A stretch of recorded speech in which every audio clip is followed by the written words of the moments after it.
Crispy potato বল তৈরি করতে এই রেসিপিটা সম্পূর্ণ দেখবেন। আর হ্যাঁ, এটা আমাকে শিখিয়েছে আমার পিচ্চি রাজকুমারী। এর মেইন ইনগ্রিডিয়েন্টস যেহেতু আলু, তো আমি কয়েকটা আলু নিয়ে 4 ভাগ করে নিয়েছি। এবার প্যানে পরিমাণ মতো পানি দিয়ে তা প্রপারলি বয়েল করে নিব।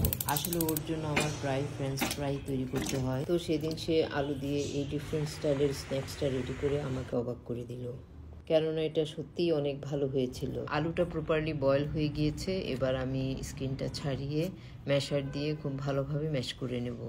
আসলে আলু অধিকাংশ মানুষেরই প্রিয়। ঘরের ছোট্ট মেম্বাররা এমনকি বড়রাও আলু তৈরি বিভিন্ন খাবার খেতে অনেক পছন্দ করে।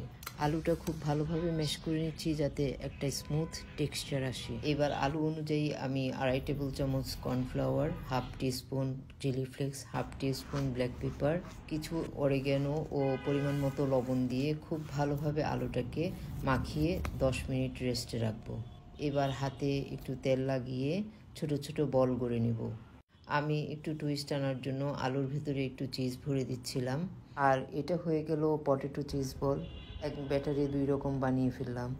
এভাবে তালুতে তেল লাগিয়ে সবগুলো বল আমি স্মুথভাবে গড়ে নিলাম। বাচ্চাদেরকেও আসলে কিচেনের এসব টুকিটাকি কাজে পার্টিসিপেট করানোর দরকার।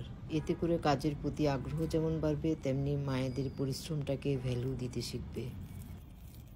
বল রেডি করতে করতে যখনই স্টিকে একটা ভাব চলে আসবে, তখনই তালুতে আবার তেল লাগিয়ে নেবেন, তাহলে স্মুথভাবে বলগুলো রেডি করা যাবে।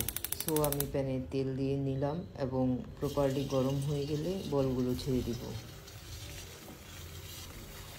বেশ কিছু সময় নিয়ে ধৈর্যের সাথে বলগুলোকে উল্টে পাল্টে সুন্দর একটা কালার আসা পর্যন্ত ভেজে নিব। এই তো আমার ভাজা হয়ে গিয়েছে। এবার প্লেটে তুলে নিচ্ছি। এটা যে উপর থেকে এত বেশি ক্রিস্পি হয়, যা খেতে আসলে সত্যিই খুব ভালো লাগে।